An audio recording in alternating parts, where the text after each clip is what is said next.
अस्सलाम वालेकुम दोस्तों। उम्मीद है आप लोग सब खैरियत से होंगे। आज हम लोग the history and culture of Pakistan जो ओ लेवल्स आगा खान और अदर बोर्ड्स के हिसाब से जो आपका सब्जेक्ट है उसका लेक्चर नंबर 4 या लेक्चर नंबर 4 हम लोग आज डिस्कस करेंगे। आज का टॉपिक यानी कि उन्वान होगा वो इन्फ्लुएंस ऑफ हाजी शरीयतुल्लाह, और उन्हीं के हिसाब से जो फ़राज़ी मूवमेंट थी यानी कि तहरीक फ़राज़ी क्या थी, हम उसको आज डिस्कस करेंगे। लेकिन इन टॉपिक को डिस्कस करने से पहले अगर आप इस चैनल पर नए हैं या आपने इस चैनल को सब्सक्राइब नहीं किया है तो ज़रूर कर लें। और अगर आपको इस सब्जेक्ट के रिगार्डिंग अगर आपको बेहतर से बेहतरीन नोट्स चाहिए हो तो आपकी स्क्रीन पर दिए गए ईमेल आईडी के ऊपर ज़रूर कांटेक्ट करें, हम आपको बेहतर से बेहतरीन नोट्स प्रोवाइड करेंगे। आज के टॉपिक का आगाज़ से करने से पहले हमने जो लास्ट लेक्चर यानी कि हमने पिछले लेक्चर में जो डिस्कस किया था कि इन्फ्लुएंस ऑफ सैयद अहमद शहीद बरेलवी, इनके हमने टॉपिक को और इनके सबसे अहम एज अ रिवाइवलिस्ट मूवमेंट या रिफॉर्मिस्ट के तौर पर हमने इन टॉपिक को डिस्कस किया था।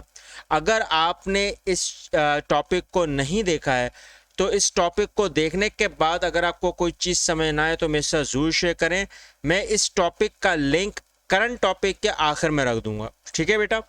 आज के टॉपिक के रिगार्डिंग अगर आप देखें तो आपके जो बोर्ड में एज अ कैम्ब्रिज लेवल पर या आगा खान बोर्ड के हिसाब से जो आपके पास सवाल आता है कि influential of Haji Shariatullah and the Faraizi movement, इसको आप डिस्कस करें या डिस्क्राइब करें या एक्सप्लेन करें, तो हम उसको अभी हम डिस्कस कर लेते हैं बेटा। कि अगर आपने नोट कराओ कि हाजी शरीयतुल्लाह की जो पैदाइश है यानी कि जो बॉर्न हुए हैं वो 1781 में हुए हैं, और इनका जो इंतकाल हुआ यानी कि जो डाइट किए हैं ये यानी कि 1840 में की। ये आपको डेट्स याद रखनी है, इसलिए मैं आपको पहले ही शुरू में बता रहा हूँ।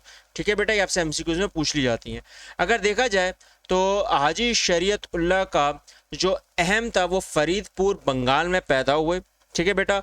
उन्होंने अपनी बुनियादी तालीमात बचपन ही में वो रवाना हो गए, यानी कि उन्होंने हिजरत कर ली कहाँ, मक्का में, और 20 साल वहाँ से अपनी मजहबी तालीम को उजागर करके 1802 यानी कि 1802 में वापस से फरीदपुर बंगाल की तरफ रवाना हुए। अब जब रवाना हुए तो उन्होंने देखा कि अगेन वही बात हो रही कि इस्लाम के जितने भी दावेदार जो उस वक्त के स्कॉलर्स, उल्मा और लोग जो हैं वो अगेन भटक गए हैं उन्हीं चीज़ों से जो पहले भी हो चुकी हैं। अब अगर देखा जाए तो इसको उन्होंने नाम दिया तहरीक फ़राज़ी यानी कि फ़राज़ी मूवमेंट। फ़र्ज़, ऑब्लिगेशंस, आपके पास जो फ़र्ज़ हैं उन चीज़ों को उजागर करके अपनी तालीमात को दूसरों तक पहुँचाना, दावत देना। और अगर आपने नोट करा हो कि आपकी स्क्रीन पर ये दिख रहा होगा कि फरीदपुर जो डिस्ट्रिक्ट आता है वो साउथ सेंट्रल बांग्लादेश का आज के दौर में आता है। जो अगर हमने देखा जाए तो कैपिटल ढाका आता है, ये डिवीज़न है इसलिए मैंने आपको बता दिया है। अगर हमने ये भी नोट करा हो कि उस वक्त के जो मुस्लिम्स का सबसे अहम जो लॉन्च था यानी कि जो तहरीक थी वो किस पर शुरू हो चुकी थी बेटा। जाहिर सी बात है, कॉमन सेंस की बात आती है कि कहीं पर भी अगर आपके जो आपकी जो अपनी चीज़ें हैं, जो आपको पता है कि हाँ मैंने भाई अपनी सकाफ़त को, अपने मज़हब को बचाना है, तो इसके रिगार्डिंग ही अगर आप उन चीज़ों को तरतीब नहीं देंगे तो लोग आपको आपकी अहमियत और आपकी जो आपका कदर है उसको ख़त्म कर देंगे। वो बोलेंगे यार ये तो कुछ भी नहीं है। और यही हुआ। यही वो ख़त्म करने के लिए जो हाजी शरीयतुल्लाह थे, एलिमिनेट, देखो मैंने वर्ड लिखा हुआ है एलिमिनेट, ख़त्म, खात्मा करने के जो non Islamic customs and traditions को जो हमने अपनाना वापस से शुरू कर दिया है उसको ख़त्म करना उन्होंने अपना, वही बोलते हैं ना, अपनी तहरीक का एक आगाज़ इसी तरह किया। और अगर आज के दौर में देखा जाए तो वो भी हम लोग वैसे ही हैं, वैसे ही हम चीज़ों को नोट कर रहे हैं और वैसे ही हम चीज़ों को तरतीब दे रहे हैं। तो ये वो रीज़न है बेटा कि जो हमने जो उस वक्त देखा कि जो हाजी शरीयतुल्लाह थे उन्होंने इसके ऊपर बड़ी तायीद की। ठीक है ना। और हमने उन्होंने बताया भी कि जो माजी में हमने हमने गुनाह किए हुए हैं, जो हमने प्रोमोटिंग की हुई है, पहली एक रिलीजियस अपने लाइफ को, जो अपनी राइचियसनेस जो हमने खो दी है, अपना एक रुतबा खो दिया है, वो आने वाले मुस्तकबिल में भी हमारे साथ यही होगा। और अगर आपने नोट करा हो कि वही रिफॉर्मेशन जितनी भी हमारी ऑब्लिगेशन थी, जो फ़र्ज थी, हम उससे दूर हो गए, वरना तो हम सच्चे मुसलमान काहे के। एक कॉमन सेंस बेटा। और अगर मैंने ये भी नोट कर लिया हो कि आपके देखें जो आपके स्क्रीन पे लिखा हुआ है कि अगर आपने नोट करा हो कि हाँ सक्सेस यानी कि हाजी शरीयतुल्लाह की जो मूवमेंट थी उसकी जो कामयाबी का राज था वो सिर्फ हिंदुओं के ऊपर नहीं था, वो हर चीज़ जो मुसलमान जो गलत चीज़ों को अपना के बैठे हुए हैं उन चीज़ों को ख़त्म करना। उन चीज़ों को बिल्कुल ख़त्म करना। और यही वो रीज़न है कि जहाँ पे Hindu British lords, landlord जो उस वक्त के वडेरे थे, उन्होंने इकोनॉमिकली इनके माशियत के हिसाब से भी ऑप्रेस यानी कि दबा के रखा हुआ था मुसलमानों को। रीज़न ये है कि अपनी औकात, वही बोलते हैं अपनी प्राउडनेस, अपने खुद ही हम ईगो में आ गए है ना। वही एक चीज़ होती है कि हम दूसरों को चीज़ों को जब एक्सेप्ट कर लेते हैं तो अपनी चीज़ों को भूलना शुरू कर देते हैं। ये कॉमन सेंस है और यही फ़ायदा उठाया वडेरों ने। और हाजी शरीयतुल्लाह ने उनके लिए मुश्किलात खड़ी कर दी जब लोगों को ये बताना शुरू किया कि आपने अपनी चीज़ों को खोकर दूसरों को अपनी चीज़ों के ऊपर हावी कर दिया। और उनकी जो सबसे अहम अगर देखा जाए एम्स एंड ऑब्जेक्टिव्स, तो असल में हाजी शरीयतुल्लाह का जो एम्स एंड ऑब्जेक्टिव्स थे उनकी तहरीक फराजी में, उनमें पहली चीज़ ये थी कि जितने भी कस्टम्स हैं या ट्रेडिशंस हैं, रस्म व रिवाज हैं जो इस्लाम के ख़िलाफ़ मुसलमानों ने अपना के रखे हुए हैं, उनको ख़त्म कर देना, इलिमिनेट कर देना, पूरी चीज़ों को इलिमिनेट मुसलमानों के अंदर से, ना कि हिंदुओं और बरतानिया से। फ़ायदा क्या होगा? ये कॉमन सेंस की बात है कि मुसलमान बिगड़े हुए तो मुसलमान को सुधारना है।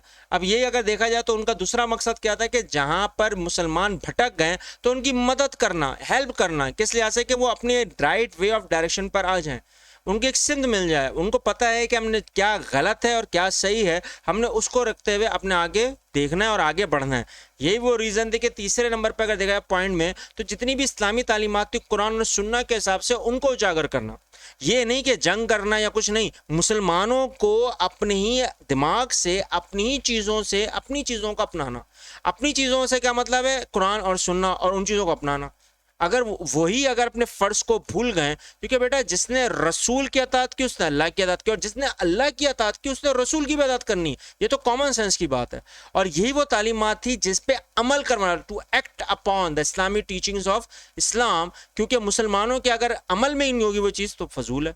तो कॉमन सेंस की बात, बेसिक्स तो आनी चाहिए। और यही वो रीज़न है कि जब उन्होंने देखा कि कहीं ना कहीं इन चीज़ों को उजागर करना पड़ेगा, क्रिएट करना पड़ेगा, तो वो क्या था? स्पिरिट, जज्बा किसका? सेल्फ कॉन्फिडेंस का, खुद एतमाद का, कि हम लोग खुद अपनी चीज़ों को कितनी अहमियत देंगे तो दूसरा भी अहमियत देगा। अगर हम लोग अपनी चीज़ों को अहमियत नहीं देंगे, हम अस्सलाम वालेकुम नहीं बोलेंगे और हाय हेलो वगैरह, जो एक कॉन्सेप्ट है बेटा कि अगर इसको हम अहमियत देंगे तो फिर हमारी चीज़ें तो ख़त्म हो गई।